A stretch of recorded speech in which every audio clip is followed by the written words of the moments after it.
Κυρίες και κύριοι, καλησπέρα σας. Είναι Τρίτη, 1η Μαΐου του 2012. Ουσιαστικά βρισκόμαστε στην τελική ευθεία πριν τη στιγμή της κάλπης της Κυριακής 6 Μαΐου. Οι απόψινοί φιλοξενούμενοι σε ένα ακόμη προεκλογικό τραπέζι είναι η κυρία Δέσποινα Σιγκελάκη, υποψήφια βουλευτής με το ΠΑΣΟΚ στο νομό Ηρακλείου, ο κύριος Γιώργος Ματαλιωτάκης, υποψήφιος βουλευτής με τη Νέα Δημοκρατία στο νομό Ηρακλείου, δίπλα του ο κύριος Γιώργος Σκεπάρνης, υποψήφιος βουλευτής στο νομό Ηρακλείου με το ΚΚΕ, ο κύριος Μιχάλης Κλάδος, υποψήφιος βουλευτής του Συνασπισμού Ριζοσπαστικής Αριστεράς στο νομό Ηρακλείου, και ο κύριος Αντώνης Παρασύρης, υποψήφιος βουλευτής στο νομό Ηρακλείου με τη Δημοκρατική Αριστερά. Καλησπέρα σε όλους σας.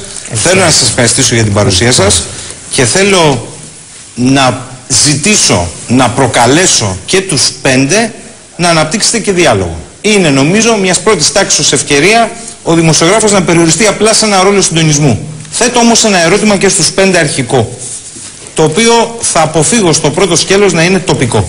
Είναι γενικό. Είναι Πρωτομαγιά.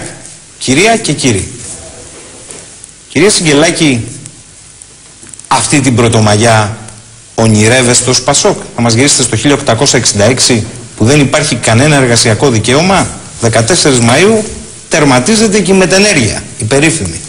Για πείτε στο μέσο πολίτη, εργαζόμενο, μισθωτό, συνταξιούχο, νέο, άνεργο, 1.200.000 οι άνεργοι πλέον επισήμως, αν τελικά επετεύχθη ο στόχος. Να γυρίσουμε δηλαδή περίπου 200 χρόνια πίσω.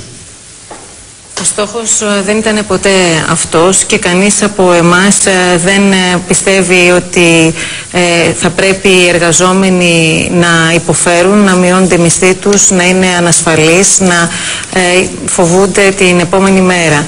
Αυτό που πρέπει όμως τώρα να δούμε είναι πώς θα καταφέρουμε η χώρα να σταθεί στα πόδια της, να έχει αυτοδυναμία οικονομική, εθνική, για να μπορέσει να προχωρήσει, να δημιουργήσει θέσεις εργασίας, να επιστρέψει χρήματα από αυτούς που έχει στερήσει, να γίνει αποκατάσταση των αδικιών. Αυτή την Πρωτομαγιά ονειρεύομαι εγώ για το 2013 πια. Μάλιστα, κύριε